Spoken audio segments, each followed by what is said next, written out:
No es el fallo plenario el único mecanismo mediante el cual se puede obtener la unificación de la jurisprudencia, para poder hablar ahí sí como una fuente vinculante para los operadores jurídicos como medio de exteriorización del derecho, sino que también en el ámbito de la provincia de Buenos Aires el recurso extraordinario ante la Suprema Corte de Justicia, recurso extraordinario de inaplicabilidad de ley o doctrina legal, también hace las veces de un remedio unificador, en el sentido que cuando muchas veces el Tribunal Superior de la provincia resuelve ese tipo de recursos planteados por las partes, sienta un criterio que va a tener que ser aceptado por todos los tribunales inferiores, tanto por las cámaras como por los juzgados de primera instancia. Los jueces de primera instancia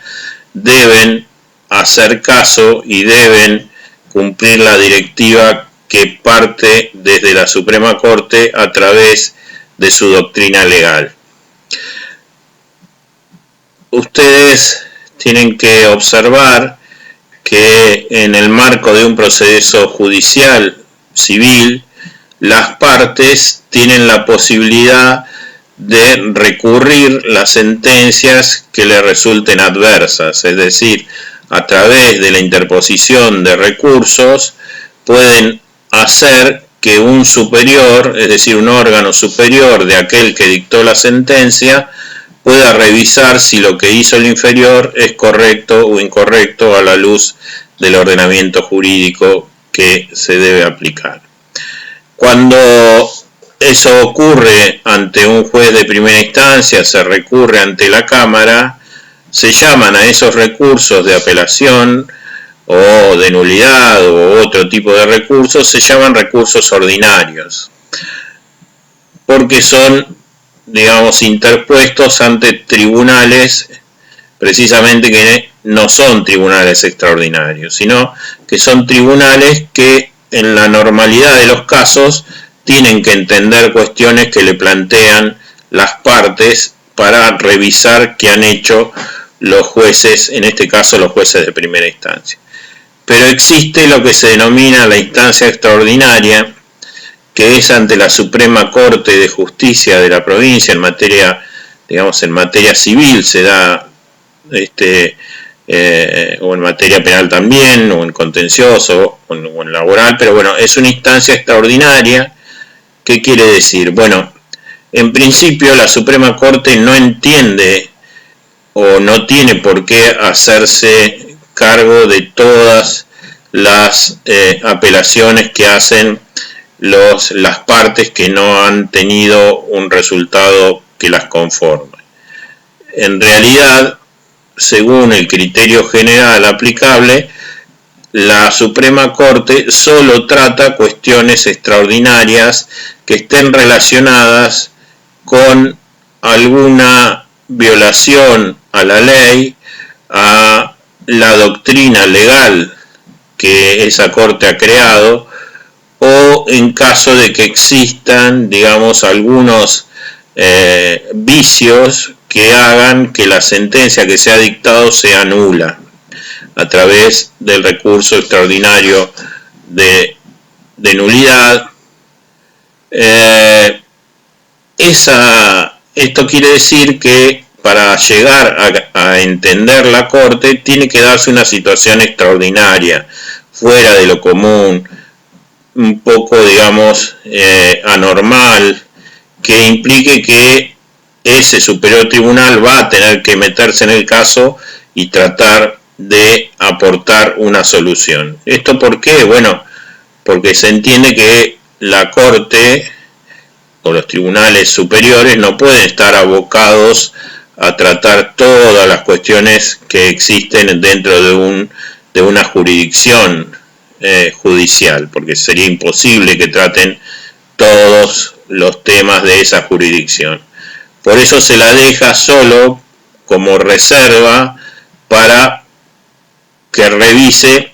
casos que son, digamos, verdaderamente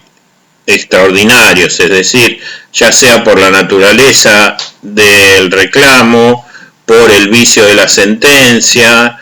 a veces por el monto del juicio el cual se haya comprometido determinado reclamo monetario, otras veces porque hay un choque directo, una colisión entre la decisión judicial de primera o de segunda instancia con la Constitución de la provincia o con la Constitución nacional. Bueno, en ese caso, allí se abre la instancia extraordinaria y la Corte va a dictar una sentencia para tratar de resolver ese caso, siempre en lo civil, siempre ante una petición de parte, o sea, no hay, digamos, actuación de oficio del Tribunal Superior, sino que alguna de las partes tiene que haber interpuesto un recurso extraordinario y de esa manera tratar de abrir la vía de la Suprema Corte de Justicia. Cuando la Corte va a decidir esa cuestión y dicta una sentencia, el criterio que establece tiene que ser aceptado por todos los tribunales inferiores. Las cámaras y los jueces de primera instancia deben adoptar el mismo criterio, en casos similares obviamente, el mismo criterio que ha fijado la Suprema Corte de Justicia de la Nación. Eso es lo que hace que, de alguna manera, ese criterio sentado por la Corte y muchas veces en varios expedientes en los cuales tuvo que actuar, a ese criterio se lo llama o se le denomina doctrina legal de la Corte. Es decir, un parecer, un criterio que el Superior Tribunal de la provincia tiene en cuanto a la solución de determinado tema y lo vuelca en una sentencia, y ese criterio tiene que ser aceptado tanto por los jueces, decía, por las cámaras, como los jueces de primera instancia. Allí es donde la Suprema Corte sienta jurisprudencia y esa decisión o ese criterio se vuelve en realidad una fuente del derecho, en este caso como estamos viendo el derecho civil, y tiene que ser aceptado por todos los operadores inferiores. Esta fuerza obligatoria de las sentencias, en el caso de la Suprema Corte, no surge de una ley o de una norma constitucional, sino que en realidad esa aceptación o esa obligatoriedad se entiende que debe surgir de los tribunales inferiores fundamentalmente para evitar esta cuestión que charlábamos hace un rato y que tiene que ver con la inseguridad jurídica. Es decir, si cada uno de los tribunales inferiores o de los jueces resolviera según su parecer, más allá, es decir, según su propia interpretación de la ley, y existiesen ante una misma situación sentencias contradictorias, devendría una situación de inseguridad, como planteábamos, de desorden, en el cual el ciudadano común no podría sentirse de algún modo seguro de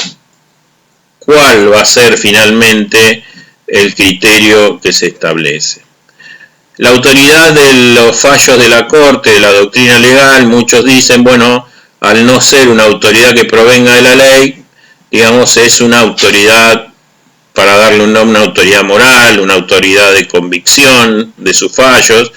porque es el Tribunal Superior, porque sus integrantes son hombres del derecho, hombres y mujeres del derecho, que han tenido digamos, una formación y en los cuales precisamente pueden convencer a través de sus razonamientos a otros jueces, y eso es cierto, eso es la fuerza de convicción de estos fallos, tiene mucho de ese sentir, pero también es cierto que se quiere evitar el escándalo jurídico, como les decía, de que cada juez inferior, digamos, dicte una sentencia que muchas veces puede ser contradictoria o que no tiene, digamos, ningún parecido con otra que ha dictado otro juez u otro tribunal en la misma situación fáctica, ¿no? Les decía que de todas maneras los jueces inferiores pueden dejar a salvo en sus decisiones, en sus fallos. Si a veces ustedes pueden leer alguna decisión, algún fallo judicial, donde el juez puede expresar en su sentencia su criterio personal sobre el caso. Imaginemos que el juez exponga que para él ese caso debe resolverse de acuerdo a tal normativa y con este alcance. Pero como la Corte, la Suprema Corte, o en su caso puede existir un fallo plenario, han determinado otro criterio,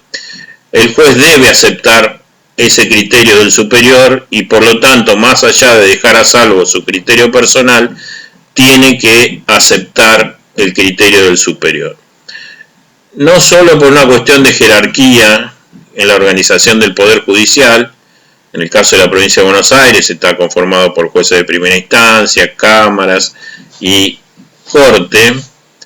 sino también por una razón de economía procesal para las partes, para los ciudadanos, para que no haya un dispendio de actividad de los jueces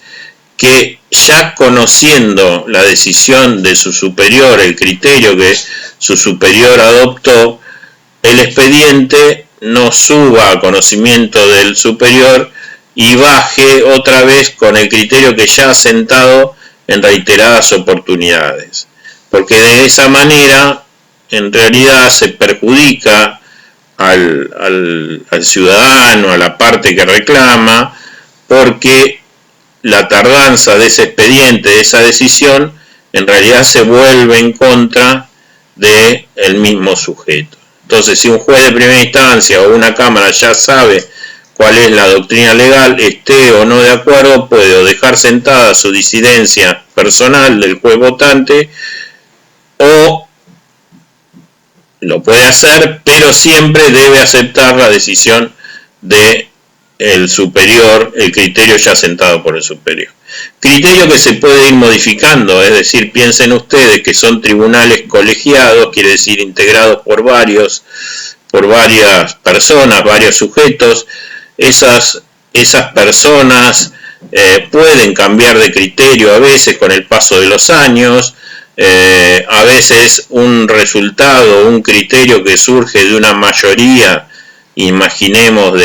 en una corte formada por 5 miembros, o en el caso de la provincia de Buenos Aires por 7 miembros, en los cuales 4 tienen un criterio y 3 tienen otro criterio, y por lo tanto los fallos salen a veces por mayoría de 4-3. Imaginemos que uno de los 3 cambia, uno de los 4 que integraba la mayoría cambia su criterio porque revisó las circunstancias del caso, o a veces aparece un elemento nuevo a considerar y lo hace cambiar de criterio, y al cambiar ese voto se modifica la mayoría para el otro lado, y por lo tanto lo que antes era minoría ahora pasa a ser mayoría. Entonces muchas veces los tribunales superiores van cambiando su doctrina legal, la van adecuando a veces a modificaciones que ha sufrido la ley o que ha sufrido determinado elemento que tienen que considerar, y por lo tanto van cambiando su criterio. Por lo tanto, la doctrina legal, si bien muchas veces es permanente en el tiempo, otras veces se modifica porque se va modificando también la integración de esos tribunales, a veces por renuncia, por muerte, digamos, se incorpora otra persona, otro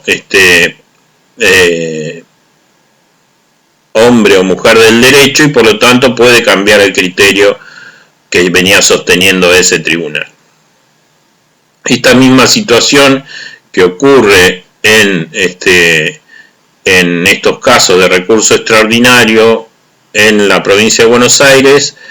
a veces puede trasladarse también a los recursos extraordinarios federales, es decir, que ya salen de la jurisdicción provincial y que son de alguna manera parte de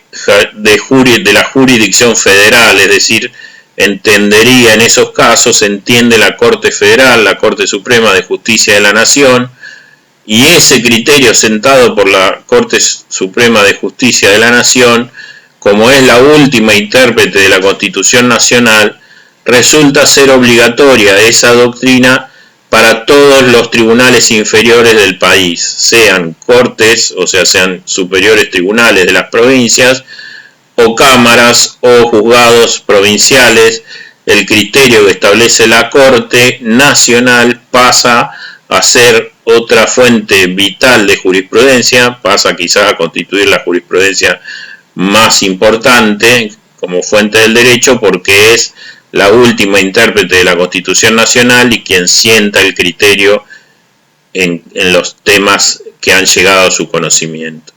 Pero también en ese caso es una instancia extraordinaria, no común, solo se puede llegar por determinados supuestos previstos en la ley 48 y no es común que se llegue a esa instancia extraordinaria. Y además también hay que reconocer que, así como lo dice la Corte de la provincia con respecto a sus fallos en relación a los inferiores, en el caso de la Corte Nacional tampoco es que exista la obligatoriedad de esas decisiones con respecto a los tribunales inferiores, porque hay dos jurisdicciones, una la federal o nacional y otra la provincial. En la provincial, los tribunales superiores son la máxima autoridad judicial por mandato constitucional, y por lo tanto, si bien no existe norma constitucional que los obligue a aceptar las decisiones o los criterios de la Corte Suprema, en la práctica ocurre así porque se quiere evitar también que la revisión del caso, cuando ya la Corte Nacional se expresó claramente sobre la solución a darse a ese caso, no sea una cuestión, no se convierta, digamos, en un perjuicio para la parte que se ve afectada, de tal manera que el expediente vaya a jurisdicción nacional y luego también tenga que reiterarse el criterio que ya impuso la Corte. Entonces lo que se quiere evitar también es ese dispendio de actividad judicial, como hablábamos hace un rato con respecto a la provincia.